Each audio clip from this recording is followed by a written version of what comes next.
Am I the a-hole for reminding my ex-stepdaughter that I wasn't her father and not committing to an earlier promise? When my ex-stepdaughter was 14, she said she wanted to study abroad in the UK, but it would be too expensive, so I told her that I'd start saving for that then so that we could actually send her there. I opened a savings account the next day for that, and it was supposed to cover tuition, housing, and some allowance. The next year, her mother and I divorced.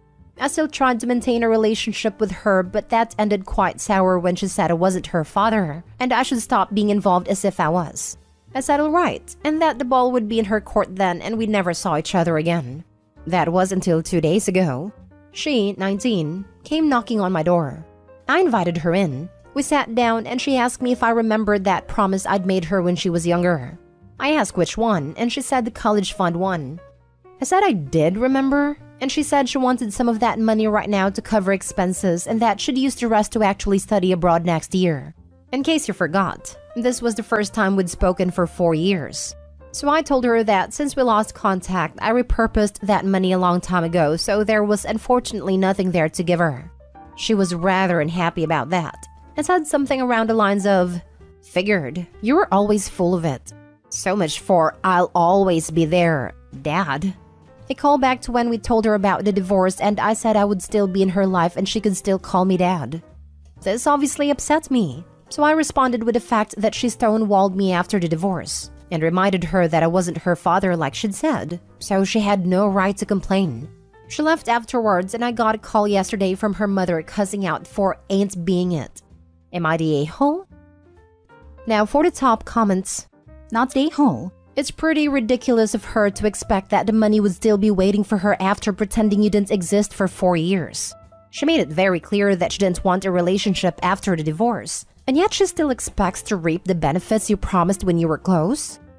And she isn't even going abroad. She just wants his money and will maybe go next year. Not even then if the grapevine says she's pregnant. Money is going to raise the baby. I would put money on her mother sending her. Not the a-hole. The divorce closed the bank of Dad, especially after she pushed you out of her life.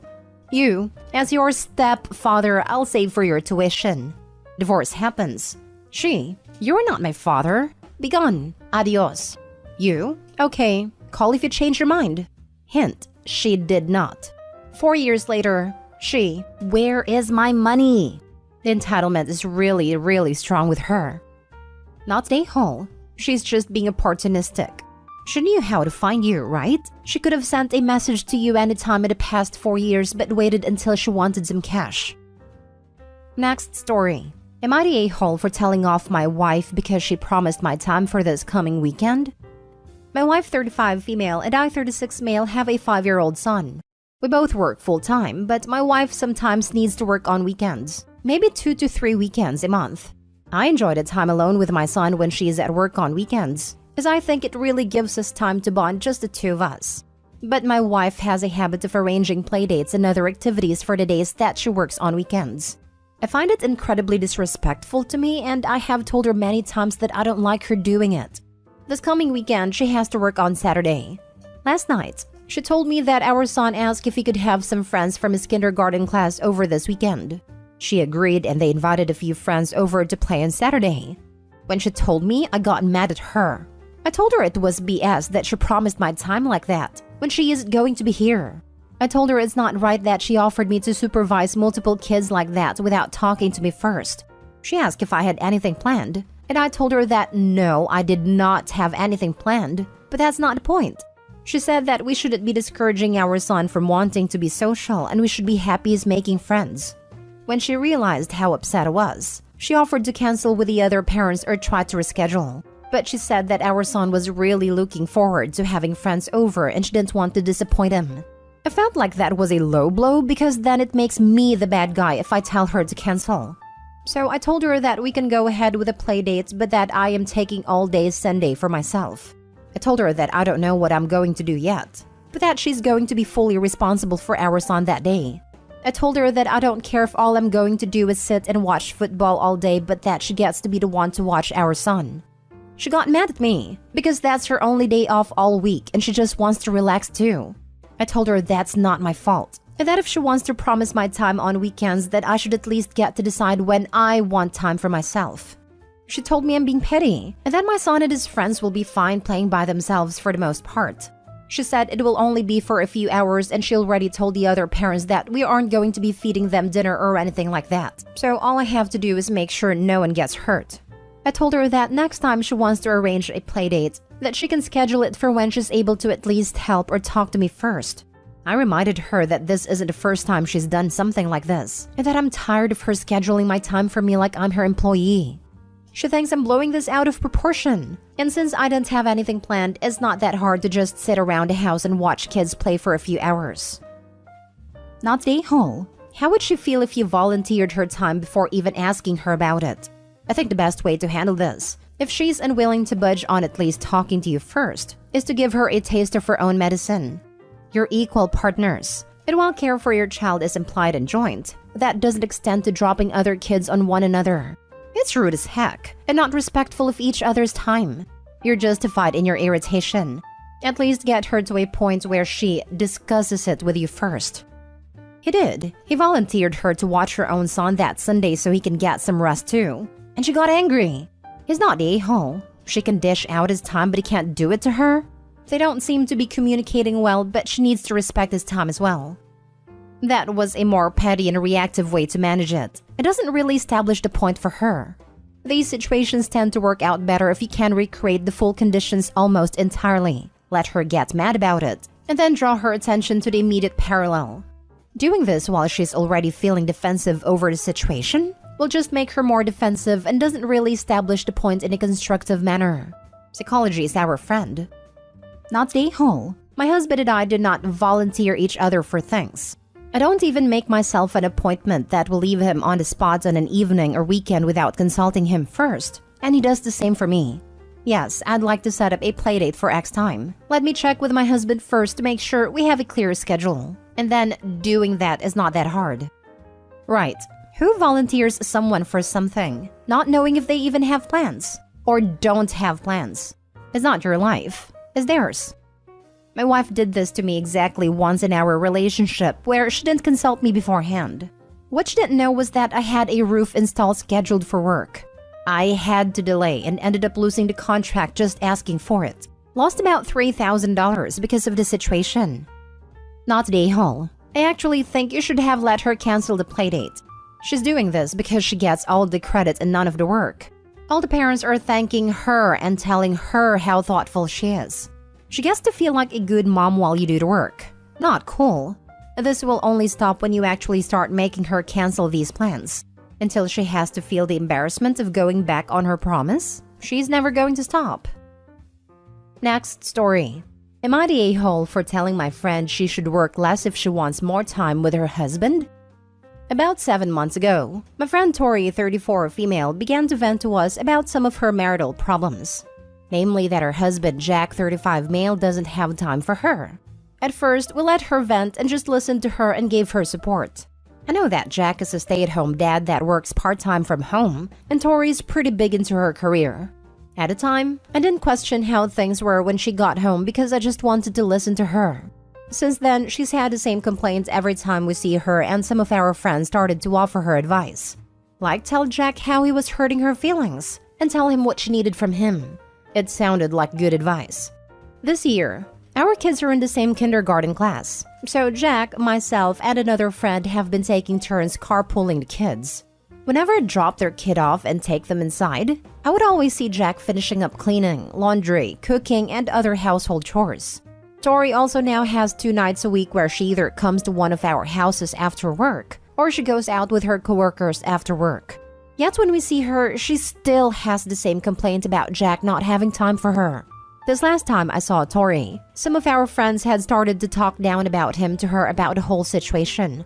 I asked Tori if Jack is still doing most of the childcare and housework while working from home, and she said yes.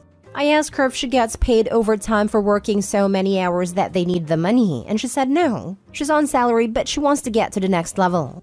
I told her it sounds like she had been misrepresenting the situation. And it doesn't sound like Jack doesn't have time for her, but she may not be making time for him. And if she wants time with him, she should cut back on her hours so she's home at a reasonable time. and maybe not go socialize 2 nights a week while he's at home. Tori started to cry and tell me I was shaming her for having her career, and our friend agreed. I said it wasn't like that at all and that there was nothing wrong with her having a career. But if all the other advice hadn't been working after so many months, maybe she needed to look at how she was also contributing to the problem. Now they're both upset and barely talking to me. Was I so wrong to tell her that? Am I the a-hole? Now for the top comments. Not the a-hole. She's doing the same thing to her husband what men used to do to their wives. It wasn't okay when they did it to us, and it's not okay to do it to them. You can't prioritize your work and social life, then complain that your spouse who is filling in all of the blanks doesn't have time to prioritize you. Running a household is a lot of work. And if a working woman has a stay-at-home husband who is doing that work, he deserves the same respect that we all would expect a working husband to give to a stay-at-home wife. This right here. My husband and I are working parents with a new baby, and I'm back from maternity leave and attempting to recoup my lost progress and try to make a play to manage a new restructured department. It means lots of tired days at work, so he has been pitching in more at home and with baby. But we have our 2 nights a week of movie date nights after the baby is asleep to prioritize our marriage, and we schedule having our respective me and social time so we don't burn out. It doesn't sound Eopie's Fred is prioritizing anything but herself. You aren't shaming her for having a career. That's a straw man. The situation seems to be exactly how you're seeing it. Not the a-hole. It doesn't sound like Tori's even trying to make time for her husband. Her husband sounds like he's got a full plate and is supporting her advancing her career. I feel like she's falling into this trap of having it all. The kids, the career, the relationship. Having it all is a myth. There are only so many hours of the day, so many days in a year. If she wants to advance her career, that's fine, but it will come at the cost of time with her family. She has to accept that. Not the a-hole. Your question was completely legitimate, and frankly, overdue considering that she complains about the same issue over and over again without trying to do anything to change the situation. Now for the last story. Am I the a-hole for kicking my sister out of my house for being crazy? I'm 22 female. I'm a stay-at-home mom/student to a 3-month-old boy. My husband is a line cook, so he's not earning the world of money right now. I don't work because childcare in my area would cost more than what I would earn in a lot of jobs available to me. My sister Jane works part-time, but she only pays the internet bill. She's been living with us for 6-ish months now since my parents are at their wits' end with her mental illness. Jane has orthorexia, OCD, bipolar, and severe anxiety. She's got this idea in her head recently that the brand of formula I feed my son is going to harm him. She keeps trying to get me to change the brand he's on. I can't, because the brand I use is the cheapest, which is all we can currently afford, and the baby tolerates this brand amazingly well. My sister thinks I should be breastfeeding the baby, but agrees that the ship has sailed. She still loses her mind every time I go to make a bottle. She's in a mild manic episode right now, which are usually manageable and tolerable, but this one takes the cake. In the 15 freaking minutes it took me to shower while baby was napping, she managed to get rid of most food she thinks is harmful, as in open the containers and dump them on the floor. A lot of that was baby formula. She said if I continued to feed it to my son, he would die, and if he died, she'd be responsible since she did nothing.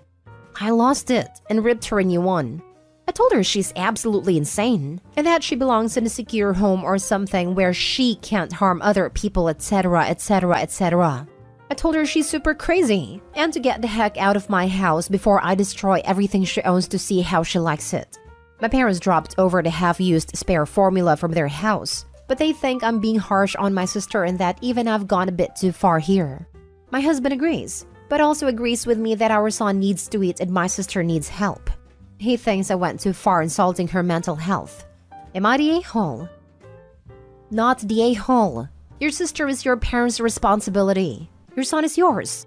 You do not owe anything to your sister, and she can move back to your parents and she can pay rent or something with that money she is making at her part-time job. A young baby is hard to take care of, and you don't have to give your sister the care your parents should be doing. Your parents are the a-hole and should never comment on you having to deal with your sister. What the heck is wrong with them? If I were you, I would not kick your sister out before having a plan where she could stay due to her mental health. But your parents should take their responsibility as her parents and find her help. Your focus should be on the baby, your husband, and yourself. Parents kicked her out first, then get mad when someone else can't tolerate her behavior? And in the US, there is a formula shortage, and doing this would literally cause severe harm. What if you can't replace their formula? That is severely mentally ill territory to risk a baby's food source. It's not dramatic to lose your patience/leniency when she does something so deplorable due to her own issues. Ask your husband when and how you're supposed to get new formula.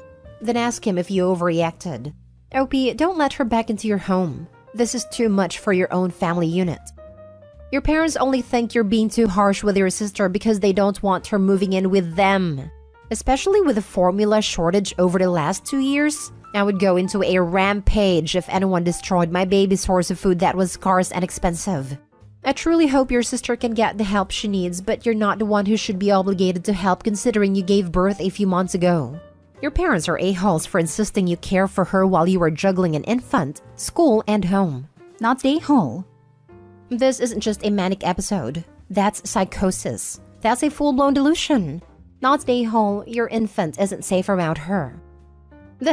What happens when sister decides that OP is killing the baby and that she needs to take him somewhere safe away from OP? Not a-hole.